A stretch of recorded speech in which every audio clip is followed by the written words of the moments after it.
thank you for the privilege to be among you. Thank you, Pastor Pelusi, that invited me to be here.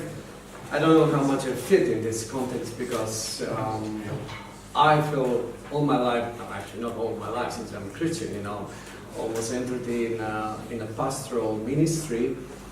And just recently, from the last year, I started to become an educator as well, with starting our Bible school in Macedonia. So, though I'm a pastor, I would say that probably the pastors are not just the pastors, but one of the greatest educators of the society. And in my concern is that that's the greatest need in the world everywhere. So we have great pastors, you have plenty of pastors, we will have a better countries, and we will have a peaceful countries. So I cannot really, I don't have enough words to emphasize the need of such a great schools as been this school and many others. So most of my colleagues from Macedonia have been graduating from here. So I'm ever so thankful for this school and for them as great warriors in Christ.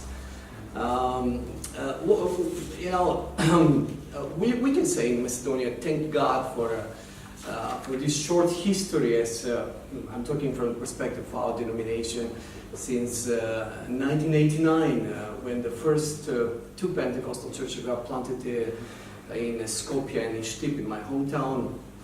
In less than 30 years, we planted more than 32 churches, and we have about 25 pastors, highly educated, 3 doctors, 4 masters, and almost everyone with a bachelor degrees. And so far we can say thank God for that. But definitely we are facing a great challenge now. I'm a father of 4 kids, and it's been my greatest desire to encourage my kids to follow that call as well. But what we are seeing, one quite sad reality of all the sons and daughters we have from our pastors, only one of them is in some kind of ministry in Macedonia back, and so this is really great concern, and it's putting us to ask a lot of questions. Have we done a really good job? Why we did not inspire the younger generation to go for this call? Asking a lot of questions. What's the purpose? They don't want to go for that,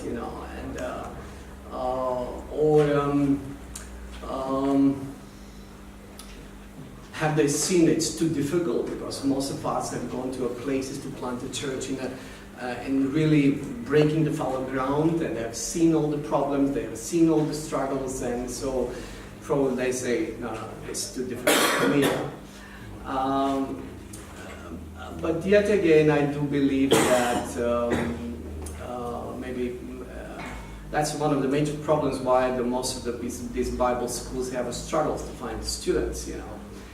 I do see as well another problem, and it reminds me very much of the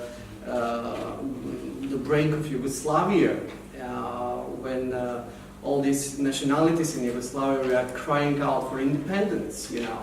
So there's a Bible school almost in every Balkan nation, and now we have facing a problem. We don't have enough students, And when I consider how much money we have spent for our Bible school, to build a Bible school in Macedonia, and how much money has been spent in almost every country about building such buildings, was it worth really? The Balkan, yes, it's a very complex context, but I do believe if we have been concentrated in a place where we can gather Balkan nationalities in one place, we would have achieved, I would say, one great purpose, and that purpose would be to build a good, strong relation between the pastors from the other Balkan nations. I'm great fan and lover of history of the Balkans, and I cannot with great sadness say that still the Balkans are suffering a lot from nationalism.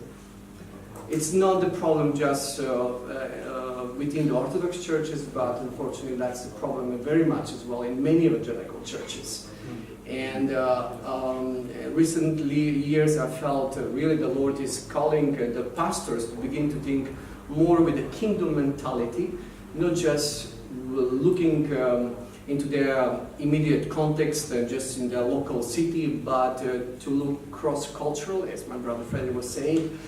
I do believe that pastors are not just called to be preachers, but warriors against the spiritual forces that are fighting in this Balkan Peninsula for more than 250 years. This Balkan is bubbling with wars, and still we hear rumors of wars. We cannot neglect what happened just last month in Greece, between Macedonia and Greece, between Kosovo and Serbia, between Macedonia and Albania. So all these calls, one great need. Pastors needs to learn to be a peacemakers and to, I would say, to build a relationship between the pastors from other Balkan countries. Invite them, go there, and because the Balkan has so many wounds, I see this coming there, coming to us, we go there, it's like sowing those wounds with a good brotherhood. And I would just like to end up with a wonderful testimony we had while in Thessaloniki, where more than 500,000 Greeks were marching and saying all kinds of slogans.